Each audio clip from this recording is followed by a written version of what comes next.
Flamin' the Flood is one hell of a pretty game. Not just visually with an art style reminiscent of Laika's best stop-motion animated films, but also aurally. With a soundtrack by Chuck Ragan that will have you heading to Spotify and iTunes in an instant, this is one roguelike you'll be happy to play over and over again. Mainly because you'll be dying a lot. The developer, Molasses Flood, has crafted a truly fantastic game that you'll want to check out for yourself if you're a fan of roguelike gameplay. Think Shovel Knight, Hand of Fate, and so forth. You play Scout, a woman lost in a world left shaking after a massive flood. You'll float from island to island on a raft, which is a trial in and of itself given the weather, rapids, and debris you have to navigate. Islands come in the form of harsh wildernesses to camps, churches, and more. All the while, you've got to collect loot, craft items, feed yourself, make sure you drink, sleep, and heal yourself when you're wounded by wildlife such as wolves, boars, bears, and more. Oh my. Flamin' the Flood is a hard game, too. Like all roguelikes, you're going to have to expect to die a lot.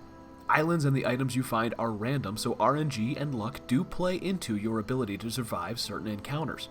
There are two modes of play, Campaign and Endless. Campaign tells a story and has you seeking out a radio signal in hopes of finding someone else alive.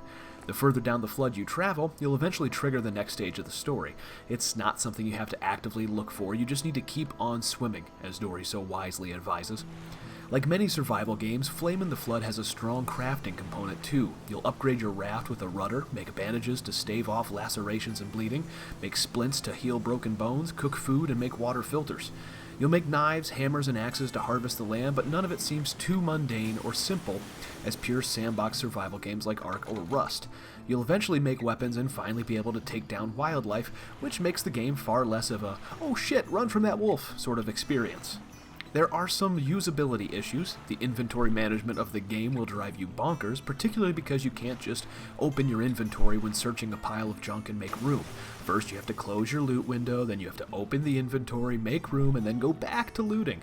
It's little quality of life stuff like this that makes playing feel more of a chore than a joy, but luckily those moments are few and far between. Overall, if you really enjoy roguelike games, indie panache, and kicking, twangy Americana music, then the Flamin' the Flood is right up your alley.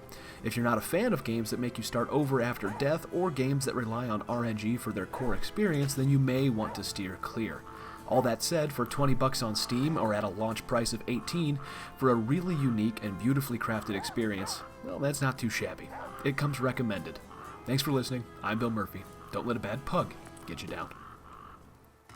Make sure to level up your MMO knowledge by visiting MMORPG.com, subscribing to our YouTube channel, and by following us on social media. To catch up on the week's biggest MMO news, watch our latest MMO FTW. And to see if there's a better MMO out there for you, watch one of our latest First Impressions videos. Thanks for watching.